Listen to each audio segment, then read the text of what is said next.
Hey guys, and welcome to my channel. In this episode we're going to be making one of my favorite French desserts, which is called les crêpes.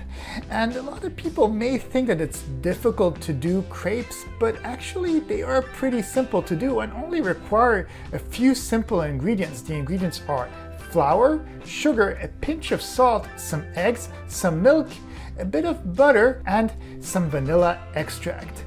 So yes, as I did say, it is pretty simple. It only takes about maybe 10-15 minutes to prep and a total of maybe 30 minutes for you to start cooking these crepes to actually serving them or just eating them by yourself.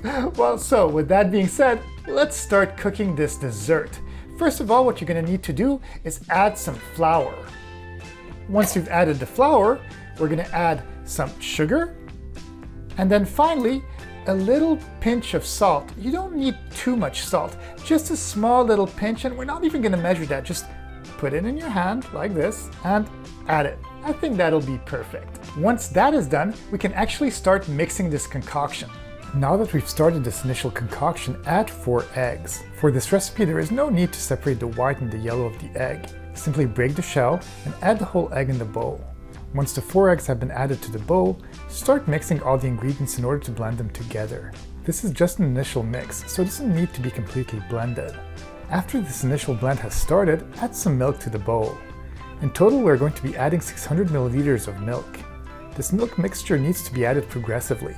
First, add about 200 milliliters of milk and continue mixing until it starts to feel a bit more firm.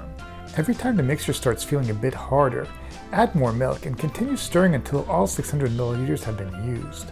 Once we've added the full 600 milliliters of milk, we're going to add one final ingredient, which is a half a cup of butter. And luckily here in America, I'm pretty sure in Europe too, they have little measurements on the butter, which makes it really easy to cut. So let's cut half a cup. And once it's cut, we're actually going to have to put it on the stove or in the microwave if you prefer. And we're going to have to melt that butter. And when you mix it with this concoction, it shouldn't be too hot either. So you may want to let it cool down for maybe 5 to 10 minutes. And then you can put it into this concoction and we'll blend even more. As a final ingredient, take a half a teaspoon of vanilla extract and add it to the mix. Then to ensure that everything is 100% silky smooth, take a blender and blend the crepe mix until there aren't any chunks left in the batter.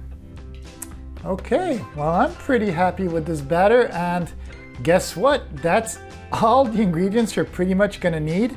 The batter is made, and all we need to do right now is to turn the oven and to make these crepes. For the cooking of the crepes, you can set the oven to a pretty high temperature. Before actually cooking the crepe mix, be sure to oil the pan with some olive oil so that the crepe batter doesn't stick to the pan. Once that is done, take a ladle to scoop up the batter and pour it evenly in the pan. Be sure to only add a thin layer of batter, otherwise the crepe will end up being thicker than it should be. Now that the batter is in the pan, spread it around the bottom of the pan so that it can cook in circular shape.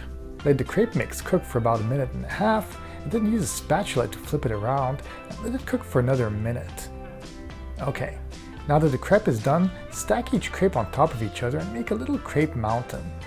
On a final note, this recipe does make about 8 to 10 crepes, so in between the cooking of each crepe, don't forget to use some olive oil spread across the bottom surface of the pan in order to keep the pan nice and greased. Wow, didn't these crepes come out so darn beautiful? This is exactly how I pictured they'd come out, and honestly, they are so delicious. And yes, there's different ways of serving it. This is the more traditional way, where you would either sprinkle a bit of sugar, some Nutella, or maybe whatever other condiment that you want, strawberries, different fruits, different things. I like it with plain sugar. That's my favorite way of doing it. But yeah, there's also ways of serving it rolled up or in a triangular shape. All of these ways are good and can kind of make it fun for the people eating it, or if it's just you eating it, well, it just makes it easier to eat. But yeah, I really hope that you guys enjoyed this recipe, and if you did enjoy it, please be sure to subscribe, hit the like button, and leave me a comment too. Let me know if there's other recipes that you'd like me to do, and maybe also let me know how this recipe came out. I'm pretty darn sure that it came out delicious. And with that being said, have a great day, and I'll see you guys in the next video.